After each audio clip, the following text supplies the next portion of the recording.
नमस्कार, स्वागत है आपका डीवी लाइव के इस खास कार्यक्रम में। मैं हूं समीर आत्मज मिश्र।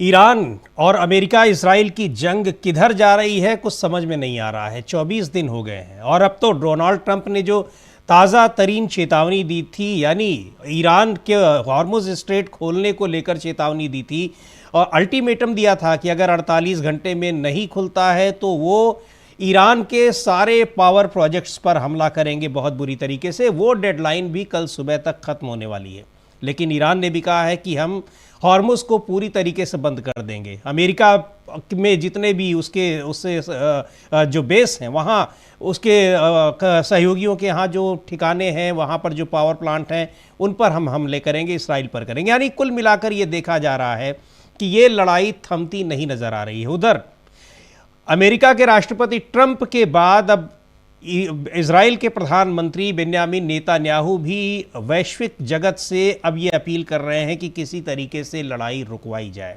क्योंकि अब ईरान के हमले उनके पावर जो न्यूक्लियर प्रोजेक्ट हैं वहाँ तक पहुँच चुके हैं। अब इस जंग को देखते हुए कई सारे सवाल उठ रहे हैं। एक तो ये है कि पूरी दुनिया उसका जो नुकसान है वो भुगत रही है, पूरी दुनिया में जो तेल की क्राइसिस है, इसके अलावा और भी तमाम तरह की दिक्कतें आने वाली हैं। अंतर्राष्ट्रीय ऊर्जा एजेंसी ने कह दिया है कि बहुत बुरी स्थिति है, बहुत ख़राब स्थिति है और अगर ये लड़ाई जारी रही तो क्या कुछ हो सकता है, इसकी संभावना उन्होंने जताई है, आशंका जताई है कि कितना नुकसान हो सकता है। इन सब के बीच अमेरिका को एक बड़ा झटका ये भी लगा है, ख़ासतौर पर डोनाल्ड ट्रंप को, जो उन्होंने गज़ा के लिए जो एक पीस प्लान तैयार किया था, शांति योजना तैयार की थी, उसकी बैठकें भी हो चुकी हैं, लेकिन अब उससे भी कुछ देश अलग होने की कोशिशों में लगे हुए हैं, अलग होने लगे हैं। इंडोनेशिया ने इसकी शुरुआत की है। बहरहाल क्या कुछ इस लड़ाई को लेकर अभी लग रहा है कि ये खिसती जाएगी या रुकेगी, क्या इसका नुकसान पूरी दुनिया पर होता दिखाई पड़ रहा है? क्या ये भी कहा जा सकता है कि डोनाल्ड ट्रंप ने अपनी जिद और अपनी एक कह लीजिए कि सनक के आगे पूरी दुनिया को खतरे में डाल दिया है? इन सारे मुद्दों पर चर्चा के लिए हमारे साथ वरिष्ठ राजनीतिक विश्लेषक प्रोफेसर अखिल स्वामी जी हैं। अखिल स्वामी जी, बहुत बहुत स्वागत है आपका इस कार्यक्रम में। और जहाँ ये लड़ाई अभी तक लगभग अब महीने भर होने वाले हैं, 24 दिन हो चुके हैं, जहां ये लड़ाई जाती दिख रही है उसका कोई अंत फिलहाल नज़र नहीं आ रहा है। किस तरीके से एक के बाद एक अल्टीमेटम दिए जा रहे हैं, ईरान भी अल्टीमेटम का जवाब दे रहा है, कार्रवाई भी कर रहा है, उधर इसराइल की ओर से भी हमले हो रहे हैं, अमेरिका की ओर से भी हो रहे हैं। सबसे बड़ी बात और दुखद बात भी ये है कि अमेरिका और इसराइल की ओर से अस्पतालों और स्कूलों में हमले हो रहे हैं। ये बहुत हैरान करने वाली बात है। लेकिन डोनाल्ड ट्रंप के लिए क्या ये अब मुसीबतों के नए दौर शुरू हो रहे हैं? इंडोनेशिया कह रहा है कि अब तो लग रहा है कि इस जो गज़ा पीस प्लान है इसका कोई मतलब ही नहीं रह गया है, इससे अब अलग हो जाना चाहिए। तो अब इस तरह की, यानी उनकी अपनी जो योजनाएं थी, खुद डोनाल्ड ट्रंप एक पूरी दुनिया का नेतृत्व करने की दिशा में आगे बढ़ रहे थे, बहुत सारी लड़ाइयाँ रुकवाने का तो क्लेम कर ही रहे हैं, लेकिन एक इस ईरान के खिलाफ उनके आक्रमण ने ये बता दिया कि अमेरिका भी कहाँ है और खुद डोनाल्ड ट्रंप भी कहाँ एग्जिस्ट कर रहे हैं। जय संविधान। देखिए मिश्रा जी, वास्तविकता यह है, हमारे पूर्वज, हमारे बुजुर्ग बहुत पहले ये कहावत बना के गए थे, विनाश काले विपरीत बुद्धि। देखिए, जब भी कोई आदमी बहुत ज्यादा अहंकारी होता है, जब उसका अहंकार अपनी चरम सीमा पे पहुंच जाता है तो उसका पतन शुरू हो जाता है। इसीलिए हमारे बुजुर्गों ने हमें ये सिखाया और हमने भी अपनी नेक्स्ट पीढ़ी को ये सिखाया कि जीवन में तुम्हें कुछ भी मिल जाए, कभी अहंकार को अपने सिर पे हावी मत होने दो। आपको पता ही होगा, हमारे पुरातन कहानियों में एक बार भीमसेन को बहुत ज्यादा अहंकार हो गया था अपनी शक्ति का, और भीमसेन का हो गया तो एक उन्होंने देखा सड़क पे एक वृद्ध बंदर लेटा हुआ है, तो उन्होंने कहा कि भाई रास्ता खाली कर दो, मुझे जाना है। तो उन्होंने, बंदर ने कहा कि ऐसा है, मेरी पूंछ से करके मुझे एक तरफ कर दो और निकल जाओ। तो भीमसेन ने कोशिश की और वो हिला नहीं पाया, तो चरणों में पड़ गया, कहना भगवान हनुमान जी। और एक बार आपको याद ही होगा, जब भगवान कृष्ण ने कहा था अर्जुन से कि तुम द्वारिका से वृंदावन ले जाओ गोपियों को, और अर्जुन को बड़ा अपने गांडीव पे अहंकार था कि गांडीव बड़ा उनका है और उनके सामने कोई टिक नहीं पाएगा। और राजस्थान की भीलिनियों ने जब उनको लूट लिया था तो पता चला था सबसे बड़ी चीज मिश्रा जी जो जीवन में महत्वपूर्ण होती है और हमें और आपके दर्शक श्रोताओं को हमेशा ध्यान में रखनी चाहिए वो होती है कि समय हो तो बलवान। तो देखिए ये डोनाल्ड ट्रंप भूल गए, क्योंकि उनके बुजुर्गों ने तो ये उनको कहावत तो मुहावरे बताए नहीं होंगे। हमें तो ये बचपन से सिखाया जाता है कि अहंकार को अपने सिर पे हावी मत होने। तो अहंकार उनके अंदर आ गया था जी। और उनको ऐसा लगता था कि जिधर वो हाथ रख देंगे वो क्षेत्र उनका हो जाएगा। अच्छा, इसमें विश्व जगत की भी गलती थी। जब उन्होंने, अमेरिका ने, डोनाल्ड ट्रंप ने नहीं लेकिन अमेरिका ने जब लीबिया में किया था और इराक में किया था, उसका विरोध होना चाहिए था। एक अपने सॉवरेन कंट्री पे कहना कि इनके पास वेपन्स ऑफ मास डिस्ट्रक्शन है और उसके बाद अटैक कर देना, उसके राष्ट्रपति को मार देना, ये हो सकता है ये गुंडागर्दी ही है। इसका बाकी दूसरा शब्द कौन सा होगा मुझे नहीं पता जी। लेकिन वेनेजुएला के अंदर आपने वही किया। फिर आप क्यूबा को हड़काने लगे। जो राष्ट्राध्यक्ष आपके देश में आपसे मिलने आया आपके घर में, उसका अपमान करने लगे। फिर ईरान पे आप टूट पड़े जैसे मोहल्ले के दादा होते हैं। लेकिन आप पिक्चरों में देखते हैं कि इंटरवल के पहले तक तो विलेन जो है वो बड़ा मजबूत दिखाई पड़ता है जी। लेकिन उसके बाद जब उस विलेन को पकड़ लेते हैं 4-5 लोग और एक दबंग आदमी उसकी लीडरशिप करता है और उसका गिरेबान पकड़ लेता है, जब उसकी पिटाई होती है, कुटाई होती है, तो पूरा हॉल जो है तालियों के गड़गड़ाहट से गूंज उठता है। वही आज हो रहा है। पूरा विश्व इस चीज का इंतजार कर रहा था कि अहंकार, और अहंकार जब आदमी में आता है तो डोनाल्ड ट्रंप को यह पता था और नेतन्याहू को पता था कि अपनी राजनीतिक सत्ता को बताने के लिए और एप्स्टीन फाइल से अपने संदिग्ध नाम को बचाने के लिए जो डाइवर्जन टेक्निक होती है, जो हमारे देश के अंदर भी होती है कि कभी मंदिरों की तरफ चलो, मस्जिदों की तरफ चलो, मुसलमानों की तरफ चलो। अरे असली मुद्दे जो देश के सामने हैं, आज देश के सामने ये है, आज 3% शेयर मार्केट गिरा है मिश्रा जी। अब आप बताइए, जब 3% गिरा है और 12-14% पिछले 20-25 दिन में गिर गया है, अब जब मार्केट से पैसा ही गायब हो गया है, कहां से रियल एस्टेट चलेगा, कहां से परचेजिंग चलेगी, कहां से जीडीपी बढ़ेगी, कहां से देश की आर्थिक उन्नति होगी। लेकिन नौटंकी चालू है और असम और केरला और वेस्ट बंगाल में कन्वेंसिंग करने के लिए महामानव चले गए।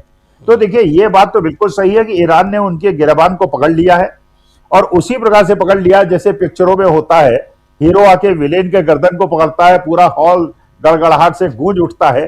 तो आज उसी प्रकार से पूरा विश्व तालियां बजा रहा है कि भैया इस विलेन ने बहुत परेशान किया, अब इसको कूट डालो।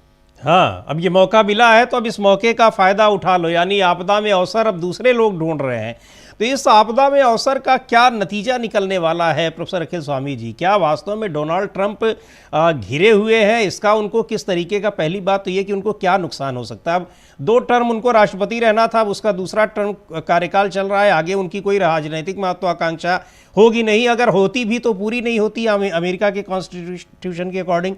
लेकिन अभी जो परिस्थितियां बन रही हैं और सारे देश एक तरीके से साथ छोड़ रहे हैं, वो अपील कर रहे हैं, यहाँ पर अमेरिका ने अपनी जो 40-50 साल में जो चीज़ें जो बनाई, एक हैसियत बनाई, तो क्या एक झटके में ट्रंप की तो बात छोड़ दीजिए, अमेरिका का भी पूरा का पूरा जो एक ऑरा था वो सिमटता चला जा रहा है? क्या लोगों के सामने नज़र आ रहा है और साफ दिखाई पड़ रहा है कि अब इस ईरान की लड़ाई में 2-3 दिन में जिसको ख़त्म करने का दावा कर रहे थे, वो लड़ाई 24 दिन तक चल रही है और 24 दिन तक ऐसी चल रही है कि अभी तक ईरान ही भारी पड़ता दिखाई पड़ रहा है। देखिए मिश्रा जी, आपको याद होगा निक्सन के बारे में, वो भी प्रेसिडेंट थे, अमेरिका के प्रेसिडेंट थे, बड़े ताकतवर प्रेसिडेंट थे।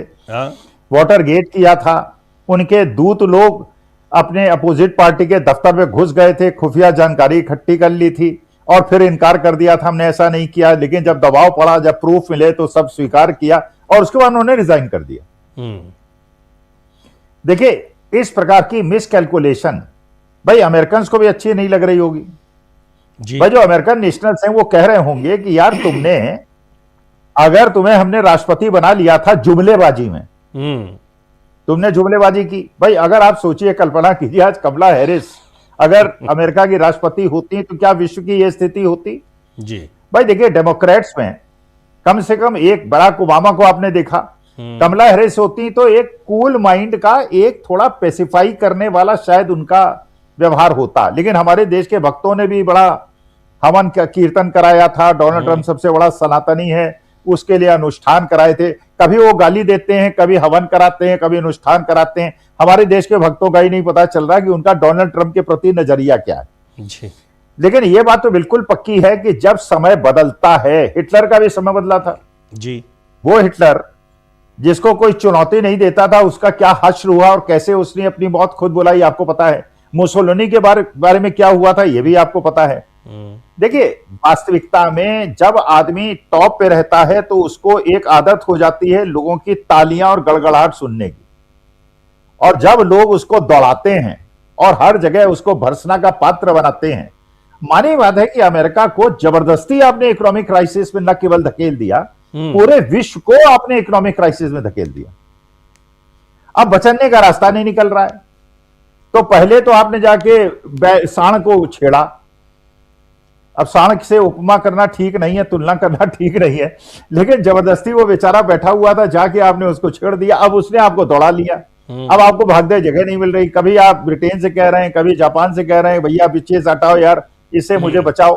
यार तुमने छेड़ा क्यों था? अच्छा खासा विश्व चल रहा था, सब जगह एलपीजी आ रही थी, सब जगह तेल आ रहा था, इकोनॉमिक क्राइसिस भी नहीं थी, शेयर मार्केट भी ठीक चल रहा था, रियल एस्टेट भी ठीक चल रहा था। तुमने जबरदस्ती आके आग लगा दी। अब उस आग को झेल रहा है पूरा विश्व। अच्छा, ईरान इतनी ज्यादा एडवांटेजियस पोजीशन पे है। क्या आप सोचते हैं कि अमेरिका के रणनीतिकारों को इतना भी नहीं पता था, इतना भी अंदाजा नहीं था? तो शर्म आनी चाहिए उनको, कैसे आर्मी ऑफिसर्स बने और डिफेंस एक्सपर्ट्स बने, कि अगर आप ईरान पे ये करेंगे तो स्टेट ऑफ हॉर्मोज को वो रोक देगा। और इसके बाद ये इकोनॉमिक, क्या आपने एंटिसिपेट नहीं किया था? क्या आपने एंटिसिपेट नहीं किया था कि रूस और चीन क्या शांत बैठे रहेंगे, जैसे उन्होंने वियतनाम में किया था और आपने यूक्रेन के अंदर किया? क्या वो नहीं करेंगे? आज के तारीख में आप सोचिए, जो डी डॉलराइजेशन का युद्ध शुरू किया था ब्रिक कंट्रीज ने, वो एक तरह से परोक्ष रूप में भारत को छोड़ के बाकी देशों ने कर दिया। बिल्कुल भाई, ईरान ने कह दिया कि हम पाकिस्तान को भी तेल दे देंगे लेकिन युआन में पैसा लेंगे, चीन से भी तेल देंगे लेकिन युआन में पैसा लेंगे। जैसे उसने भारत से भी, आपको पता ही है, यह व्यवस्था कर रखी थी कि भारत को तेल देंगे, रुपए में पेमेंट लेंगे, और रुपए में जो पेमेंट होगा वो भारत के बैंक में जमा होगा। 50-60 हजार करोड़ रुपए बैंक में भारत के जमा रहते थे, और जो हम भारत से सामान मंगाएंगे उसमें एडजस्ट होता रहेगा। तो भारतीय के बैंक में तो पैसा पड़ा रहता था। अब अगर पाकिस्तान भी, चीन भी, सब लोग युआन में पेमेंट ले लेंगे और डॉलर में पेमेंट बंद हो जाएगा, तो डॉलर की तो ऐसी की तैसी हो जाएगी। तो उसके बाद मोदी जी जब काहे इजराइल में युद्ध शुरू होने के पहले 2 दिन पहले बोल आए, we will stand with Israel. अब लो स्टैंड विद इजराइल, इजराइल से तेल खरीद लो, इजराइल से एलपीजी और सीएनजी मंगवा लो। ये इजराइल के बाद खुद ही कुछ नहीं है, सब कुछ तो गल्फ कंट्रीज में आ रहा है, वो रुक गया। तो इतना एंटिसिपेशन अगर आप नहीं कर पाए तो काहे के एक्सपर्ट हो भाई आप? हम जैसे साधारण लोग, मैं तो अर्थशास्त्र का और फाइनेंस का प्रोफेसर हूं, मुझे ये कोई विदेश नीति तो ज्ञान नहीं, लेकिन इतना तो मुझे पता है कि अगर आपने सिनेरियो एनालिसिस नहीं किया, ये नहीं सोचा कि ऐसा हो सकता है, तो आपसे बड़ा मूर्ख विश्व में कोई नहीं। बिल्कुल सही बात है। तो ये भी जो चीज़ें दिख रही है, आपने बिल्कुल सही कहा कि ये अमेरिका के लिए भी कितनी नुकसानदायक तो है ही, पूरी दुनिया के लिए और भारत के लिए ख़ास तौर पर। और असेसमेंट जो भारत की तरफ से भी नहीं हुआ है, और उसको लेकर आज तो प्रधानमंत्री बोले भी हैं, और बोलने में उन्होंने कोई ऐसी नई बात नहीं कही कि जिसको लेकर कुछ ऐसा लगा हो कि हाँ कुछ सार्थक कोई इसका हल निकलने की उम्मीद हो, या भारत सरकार कुछ अपनी ऐसी पॉलिसी बना रही है जिससे कि इस लड़ाई में को रोकने में उसकी कोई भूमिका बन पाएगी। हालांकि उन्होंने कहा कि हम कोशिश करेंगे। लेकिन एक चीज़ और जो है, अगर इसको डोनाल्ड ट्रंप के लिहाज से अगर देखें तो जो अब इंडोनेशिया के जो राष्ट्रपति हैं प्रबोवो सुबियांतो, उनका बयान आता है कि अब ये दिखा रहा है ईरान के ऊपर अमेरिका और इसराइल का हमला करना कि अब इसकी कोई ज़रूरत नहीं रह गई है, इसका कोई मतलब नहीं है जो गजा में पीस प्लान तैयार कर रहे हैं। हालांकि वो पहले से ही बड़ा विवादित था और ट्रंप को लग रहा था कि अब वो पूरी दुनिया के लिए एक पैरेलल यूनाइटेड नेशंस बना रहे हैं, यूएनएससी। ये चीज़ें क्या दिखा रही हैं? क्या अब जो कुछ लोग इनसे जुड़े हुए थे गल्फ़ कंट्रीज़ में, हम लोग देख ही रहे हैं कि उनके भीतर से एक अमेरिका को लेकर एक नए सिरे से वहाँ पर पुनर्विचार करने की संबंधों को एक तरीके से दोबारा कैसे किया जाए, उसकी कोशिशें हो ही रही हैं। इधर इंडोनेशिया कह रहा है। तो ये अब तक की जो कवायद थी पूरे साल भर से जो डोनाल्ड ट्रंप कर रहे थे, अब वो सारी चीज़ें एक सिमटती हुई दिखाई पड़ रही, यानी उन सब चीज़ों पर पानी फिरता हुआ दिखाई पड़ रहा है। देखिए मिश्रा जी, वास्तविकता यह है, डोनाल्ड ट्रंप वही करना चाह रहे थे क्योंकि वो बेसिकली बिल्डर हैं, वो रियल एस्टेट के आदमी हैं। वो गाजा में अपना रियल एस्टेट का एम्पायर खड़ा करना चाह रहे थे और ये चाह रहे थे कि गाजा इतनी खूबसूरत जगह है, जी इस पे कब्जा हो जाए और वहां पे पूरा एक डेस्टिनेशन बना दें, पूरे वर्ल्ड के लोग वहां जाएं और डोनाल्ड ट्रंप पैसा कमाएं। जैसे हमारे देश के अंदर भी एक राष्ट्रीय सेठ हैं जिनके लिए हमारे देश के महामानव जो हैं जाके विदेश की यात्रा करते हैं और सारे ठेके उनको दिलवा देते हैं। अब जैसे आपने देखा देश के अंदर यूएनआई नाम की एजेंसी को भी दे दिया गया और धीरे धीरे देखिए जब भी आपदा आती है तो कोई ना कोई बड़ा जो एसेट है वो राष्ट्रीय सेठ को दे दिया जाता है। तो जैसे डोनाल्ड ट्रंप की अपनी एक कल्पना है वैसे ही हमारे यहाँ की कल्पना है। देखिए मलेशिया ने ट्रेड डील को कैंसिल कर दिया जी, इंडोनेशिया ने ये किया, श्रीलंका ने अपने स्पेस को यूज करने से मना कर दिया। अच्छा, इंडोनेशिया मलेशिया के बारे में एक चीज ध्यान रखिए आप, ये दोनों देश मुस्लिम डोमिनेटेड हैं। हाँ जी हाँ। इसका मतलब यह है जो ईरान चाहता था कि मुस्लिम पॉपुलेशन को एक मैसेज देना कि पहले लीबिया को निकला, इराक को निकला, फिर ईरान को निकलना चाह रहे हैं, तो ये तो सारे मुस्लिम कंट्रीज को निकल के अपने पपेट्स बिठा देंगे। और 1979 के पहले जैसे शाह ईरान हुआ करते थे जी, वो अमेरिकन दलाल की तरह काम करते थे, वही चीज वो स्थापित करना चाहते हैं। तो अब मलेशिया, इंडोनेशिया, फिर जापान हट गया, ब्रिटेन हट गया, मतलब अच्छा फिर ये कोशिश की कि साहब एक अटैक कर दो और उसके सारा दोष जो है ईरान को जड़ दो। तो ईरान कहता है भैया हम तो पुष्टि कर नहीं रहे, हमने तो किया नहीं, हो सकता आप ही ने किया हो, जरा एक वीडियो तो दिखा दो कौन सा अटैक किया, किसने अटैक किया है जी। तो खुद ही अटैक करके अगर उसका दोष तुम ईरान पे डालना चाहते हो और यूरोप को युद्ध में शामिल करना चाहते हो तो यूरोपियंस को भी पता है कि इनको घसीटा जा रहा है। अच्छा, सबसे बड़ी बात होती है मिश्रा जी, आप तो जानते ही हैं जी, जैसे हमारे बचपन में कहानी हमको बताई थी ना हमारे दादा नानी ने, आपने भी सुनी होगी, सभी ने सुनी है कि एक लकड़ी अकेली हो तो उसको तोड़ दोगे जी, बिल्कुल। अगर लकड़ी का गट्ठर होगा तो उसको कोई नहीं तोड़ पाएगा। तो ईरान की जनता तो गट्ठर बन गई है, वो एकजुट हो गई है। और अमेरिकन जनता, अब डोनाल्ड ट्रंप कह रहे हैं सर डेमोक्रेट्स की गलती है, जैसे हमारे देश में कहते हैं पंडित जवाहरलाल नेहरू की गलती है। अच्छा याद दिलाया आपने, ये अच्छा याद दिलाया। आज ही उनका डोनाल्ड ट्रंप का बयान में पढ़ रहा था कि ये ईरान को सबक सिखाने के बाद, अभी भी वो देखिए उनका जो एक बड़बोलापन है, ईरान को सबक सिखाने के बाद अगला दुश्मन उनका डेमोक्रेट्स हैं, ये उनका बयान आया है। यानी विपक्षी दल को, विपक्षी नेताओं को, जबकि पहले खुद भी डेमोक्रेट थे राजनीति की शुरुआत में, वो उनके अब दुश्मन हो गए हैं और ईरान की तरह वो उनको भी सबक सिखाएंगे। अब उनसे पूछा जाए कि भाई ईरान को आपने अब तक क्या सबक सिखाया, अगर देखा जाए तो सबक तो ईरान ही सिखा रहा है कि अनावश्यक उसके खिलाफ उस पर हमला करने का नतीजा आप दोनों को किस तरीके से भुगतना पड़ रहा है। देखिए ये तानाशाही का एक शगल होता है जी। हिटलर ने क्या किया, हिटलर ने कहा यहूदी जो हैं ये हमारे देश के सारे विपत्तियों का कारण है। अच्छा, लोगों ने समझ लिया, मेजॉरिटी ने समझ लिया, फिर अत्याचार शुरू हुए, उसका फायदा उठाया। लेकिन जब इकोनॉमी नहीं, वही हमारे देश के अंदर हुआ कि सारे दोष का कारण जो है मुसलमान है। अच्छा, मुसलमान बेचारा कहीं फल बेच रहा है, कहीं पंचर लगा रहा है, कहीं छोटे मोटे काम कर रहा है, वो कोई तुम्हारे एडमिनिस्ट्रेशन में या आर्मी में या पुलिस में तो है नहीं, सरकारी पद तो उसको ऐसे नहीं मिलता, तो कैसे वो देश की अर्थव्यवस्था को बर्बाद कर देगा। अच्छा, तुम्हारी व्यवस्था है सारी, फिर घुसपैठी है, ये वो फलाना ठिकाना। तो देखिए वास्तविकता यह है कि आप डेमोक्रेट्स को दोष तो दे देंगे, जैसे हमारे देश के अंदर कांग्रेस को सारा दोष दे दिया जाता है, लेकिन अंत में आपको, क्योंकि आपने पूरी वर्ल्ड की इकोनॉमी को चौपट कर दिया, आपने पूरे वर्ल्ड की व्यवस्था को चौपट कर दिया, और इस बात का सबसे बड़ा फायदा हुआ, आप चाह रहे थे कि वर्ल्ड ऑर्डर चेंज हो जाए और अमेरिका सुपर पावर बन जाए। अच्छा, हो गया उल्टा। जैसे उसमें भी दो कहावतें आपने सुनी होंगी, चौबे जी गए बनने झप्पे और बन गए दुबे। आधी चोर पूरी को धावे, पूरी पावे ना आधी पावे। अब कहा तो चौधरी बनना चाह रहे थे जी, और चौधरी बन गया थी।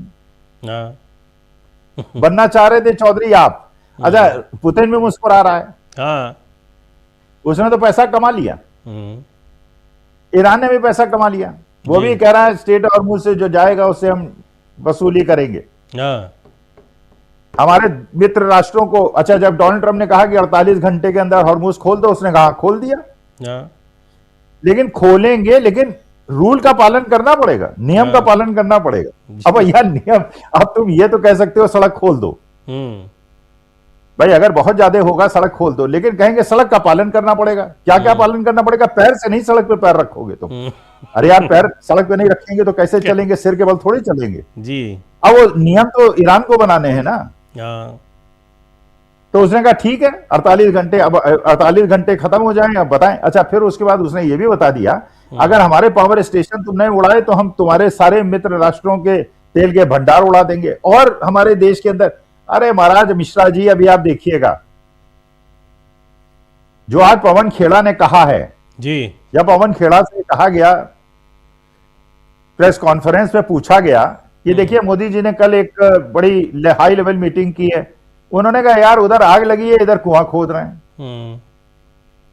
अरे मैनेजमेंट का सिद्धांत है planning is the most important aspect of management process. Planning, anticipation of future as to what is going to happen in future, that is planning जी। चाइना ने 9 महीने का तेल भंडार अपने यहां इकट्ठा कर लिया और ईरान से 35 साल का कॉन्ट्रैक्ट कर लिया $35 बिलियन का, और हमने कुछ नहीं किया।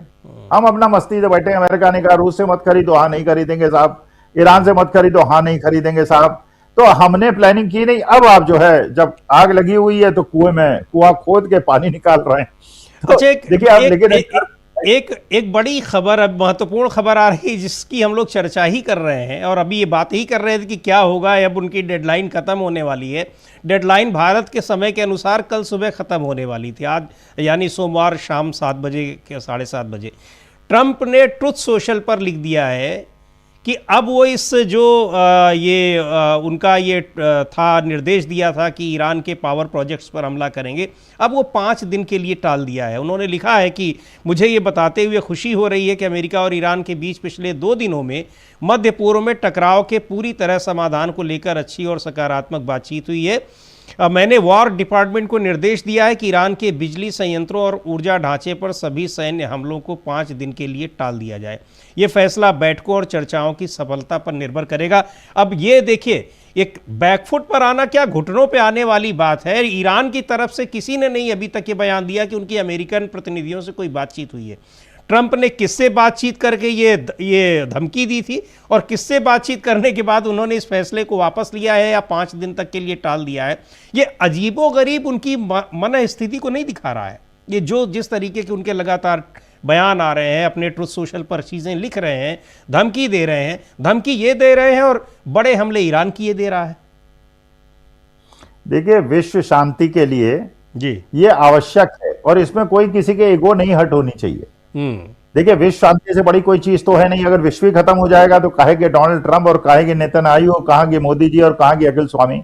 बिल्कुल। तो विश्व शांति के मैं तो एक प्रपोजल दे देता हूं, अगर डोनाल्ड ट्रंप मेरी बात सुन रहे हो तो भाई डोनाल्ड ट्रंप और नेतन्याहू जो है कान पकड़ के उठक बैठक कर लें और ईरान से कह दें गलती हो गई महाराज, हमने अटैक कर दिया, 165 बच्चों को मार दिया, हम गलती मानते हैं, $2-4 ट्रिलियन तुम्हें दे देते हैं और उठक बैठक कर देते हैं, अब ये युद्ध को यहीं समाप्त करो, बात खत्म करो ना।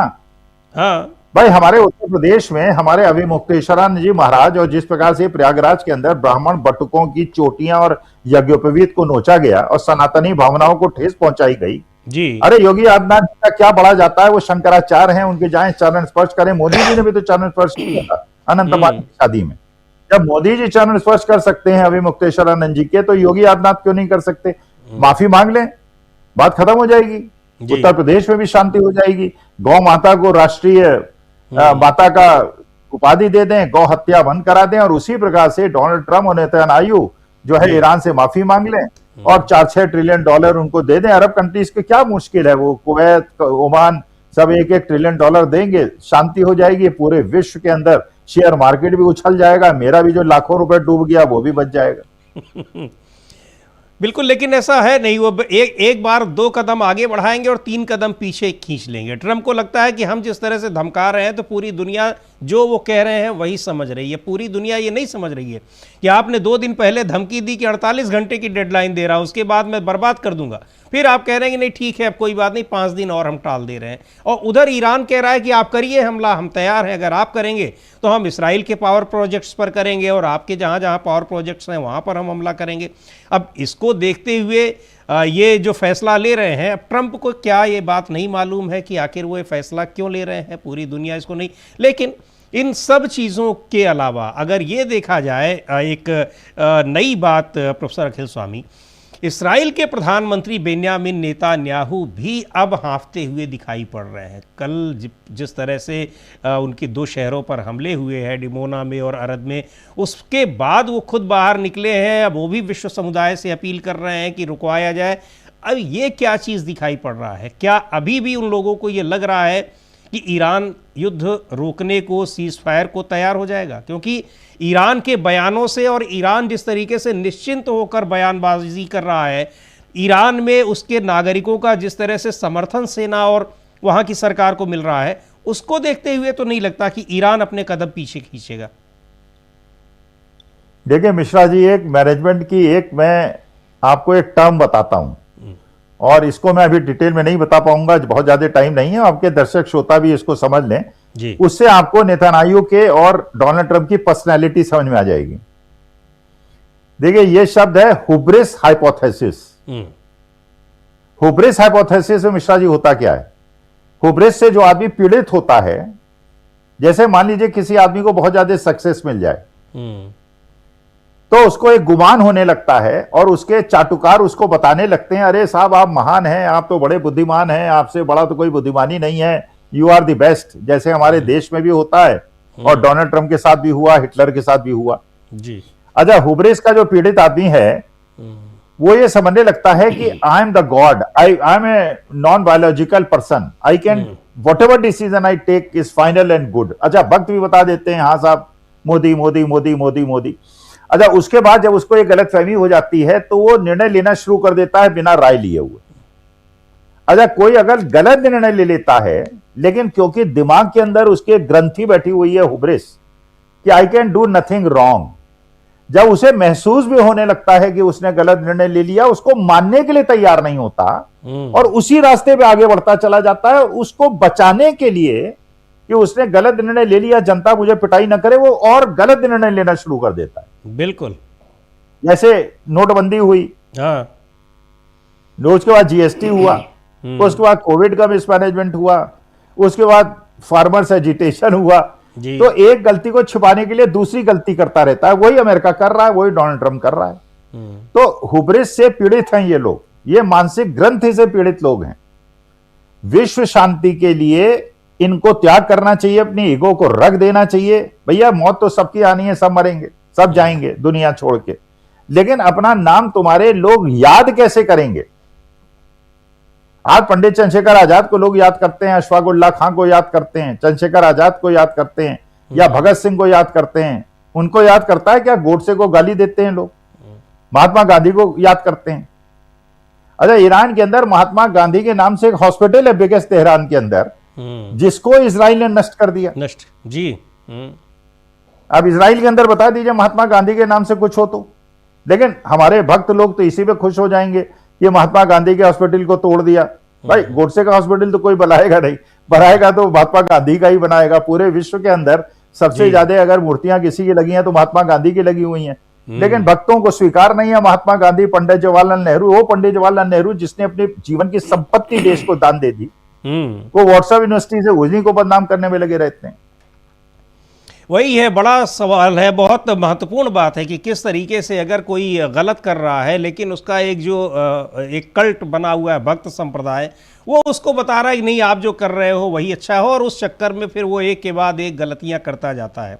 बिल्कुल वही स्थिति इस समय डोनाल्ड ट्रंप की दिखाई पड़ रही है। उनके पास भी, हालांकि उनके अपने देश में इतनी स्थिति खराब नहीं दिखाई पड़ रही है प्रोफेसर अखिल स्वामी।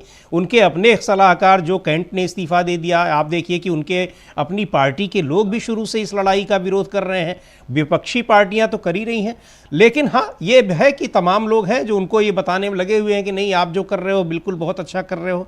फिर भी ट्रंप को कहीं से अभी तक क्या ये नहीं ये जो चीज़ें दिखाई पड़ रही हैं उनको, वो अब जिस कोशिश में लगे हुए हैं कि ये लड़ाई रुके, वो कोशिश परवान चढ़ती कहाँ दिखाई पड़ रही? क्या जिस तरीके से वो चाह रहे हैं उस तरीके से लड़ाई रुक पाएगी?